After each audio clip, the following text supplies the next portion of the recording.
De vez em quando encontramos quem considere que a expressão portuguesa não há nada é um erro português. E a razão é simples. A razão pela qual estas pessoas consideram que isto é um erro. Não há nada é uma negação e esta negação tem duas palavras negativas, não e nada. E por isso, supostamente, estas duas palavras deveriam anular-se e tornar a frase positiva. Por isso não há nada deveria querer dizer que há tudo, ou algo assim. E estas pessoas por vezes corrigem não há nada para há nada. O que é um grande disparate, há que dizer, porque já que era para corrigissem para nada há, que está de acordo com a gramática portuguesa, enquanto que há nada não faz parte da nossa gramática. Ora, nós de facto no nosso cérebro temos conseguimos fazer operações lógicas, nós sabemos que duas negativas anulam-se. Só que estas duas negativas que nós usamos para fazer operações lógicas do nosso cérebro existem ao nível da oração. Eu digo, eu vou a Lisboa, é uma oração, eu vou a Lisboa porque tenho de ir a uma consulta, é outra oração, e é cada uma destas orações, e duas orações que pertencem à mesma frase, mas é em cada uma destas orações que está a negação ou a afirmação. Tecnicamente isto chama-se polaridade. Uma oração ou é negativa ou é afirmativa. Eu vou a Lisboa, afirmativa, eu não vou a Lisboa, negativa. E esta negação dentro de cada oração é independente do número de palavras. Do número de palavras que nós usamos para negar aquela oração, aquele verbo. Uma oração está centrada no verbo. Se eu disser eu nunca, nunca, nunca vou a Lisboa, nós não andamos, o nosso cérebro não anda a contar. Nunca, negativa. Nunca, nunca, positiva. Afirmativa. Nunca, nunca, nunca, negativa outra vez. Não é assim que as coisas funcionam. Se eu disser nunca, nunca, nunca vou a Lisboa, eu estou simplesmente a reforçar a negação. Olha, entre orações diferentes nós conseguimos ter a tal operação lógica de duas negativas fazem uma afirmação. Por exemplo, se eu disser não há nada que não me aconteça, temos duas orações, não há nada que não me aconteça, é outra oração. Neste caso, então, elas de facto anulam-se. Isto quer dizer, acontece-me de tudo. Portanto, não é que os falantes não saibam que duas negativas fazem uma afirmação. Simplesmente, em português, na lógica da nossa língua, esta negação ou afirmação está na oração e não em cada um dos advérbios que está à volta do verbo. Nós não contamos as palavras para criar a negação ou a afirmação, porque é assim que o português funciona. Eu disse advérbios porque, na verdade, os nomes e os adjetivos podem ter valores negativos que se anulam. Se eu disser contraditório, um adjetivo, é uma coisa, se eu disser não contraditório é outra. Portanto, aqui no caso dos adjetivos e dos nomes, a língua funciona de uma maneira. No caso dos verbos que estão no centro de uma oração, que pode ter uma polaridade negativa ou afirmativa, para usarmos os nomes técnicos, aqui o número de advérbios que pomos à volta do verbo não tem qualquer relação com a polaridade. O número. O que importa é saber que advérbios é que nós estamos a usar. Se estamos a usar advérbios que tornam o verbo negativo, tornam a oração negativa, então a oração torna-se negativa. Enfim, tudo somado, a verdade é que, de acordo com as regras da nossa língua, não há nada significa o mesmo que nada há. Já a versão há nada é extraordinariamente rara e é, creio, uma construção artificial criada para corrigir um erro que, na verdade, não existe. E sim, eu sei, em inglês, por exemplo, é diferente. Eu sei que em inglês há um tabu gramatical que leva a que, em inglês padrão, duas palavras negativas não se usam duas palavras negativas para pôr uma oração na negativa.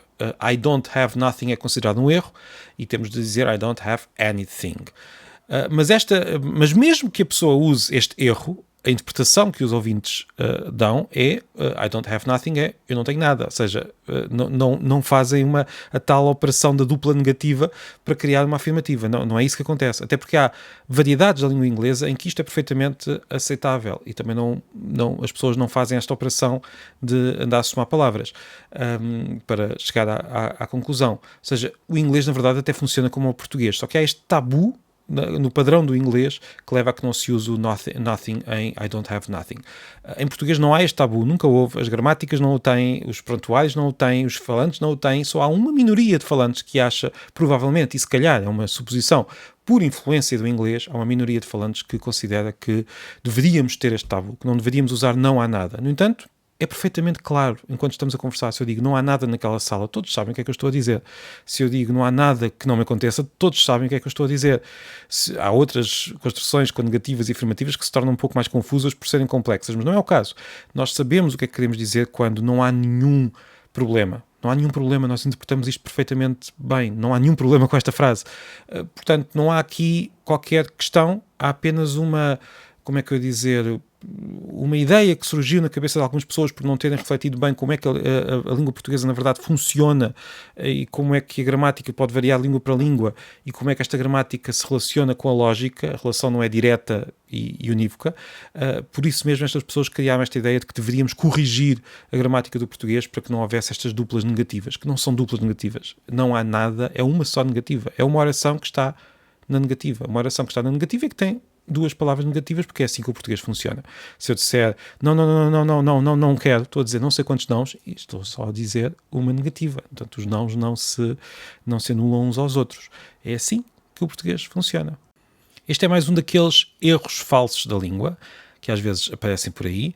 São construções que estão corretas, de acordo com as tradições da língua, há muito, muito tempo. Algumas construções têm centenas de anos e mesmo assim, de vez em quando, surge uma ideia de que não deveriam existir por algum motivo, normalmente motivos completamente espúrios no que toca à língua portuguesa. São construções como não há nada, ou fazer a barba, ou sei lá, há tantos, ou como quem considera que o comer é um erro gramatical. O comer pode ser uma expressão popular que não é usada em certos círculos, tudo bem, as palavras têm os seus territórios sociais, mas gramaticalmente está perfeitamente correto, tal como o jantar, o saber e por aí fora. São erros falsos.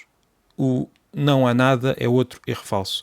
É um erro falso um pouco mais raro, não há assim tantas pessoas que considerem esta expressão um erro, mas de vez em quando lá encontramos correções de textos em que esta correção é feita, inserindo no texto uma construção, essa sim errada, o há nada. É uma característica de todas as línguas. Há sempre estes pequeninos conflitos em certos pontos, mas neste caso convém darmos mais do que o benefício da dúvida, convém defendermos estas construções que são da língua portuguesa. Não há razão nenhuma para retirarmos da língua esta construção. Não ficaríamos a falar de forma mais clara, não ficaríamos a pensar de forma mais lógica, simplesmente ficaríamos a falar de forma um pouco mais parecida com o inglês, curiosamente. Por isso, não me parece que devamos ir por aí. E pronto, foi mais um episódio da Vida Secreta das Línguas, sobre a nossa língua esta semana. Vou aproveitar para fazer um convite. No dia 24 de novembro, que é uma sexta-feira, às 6h30, na Bertrand Picoas, em Lisboa, vou apresentar a segunda edição do Atlas Histórico da Escrita. Estou muito contente por ter chegado à segunda edição. Este Atlas foi um Atlas que deu bastante trabalho, mas que eu gosto muito. Enfim, foi um livro que eu criei, convém gostar pelo menos que o autor goste do livro, mas é um livro que eu acho que é interessante e que espero que muitas pessoas venham a ler. O livro esta segunda edição vai ser apresentada por Mário de Carvalho, o escritor. E eu gostaria muito de contar com todos os ouvintes da Vida Secreta das Línguas e leitores de certas palavras e ainda da Pilha de Livros, o outro podcast que eu tenho, e por isso aqui fica o convite, dia 24 de novembro, às 6h30, na Bertrand Picoas, Atlas Histórico da Escrita, apresentação da segunda edição. Muito obrigado e até para a semana.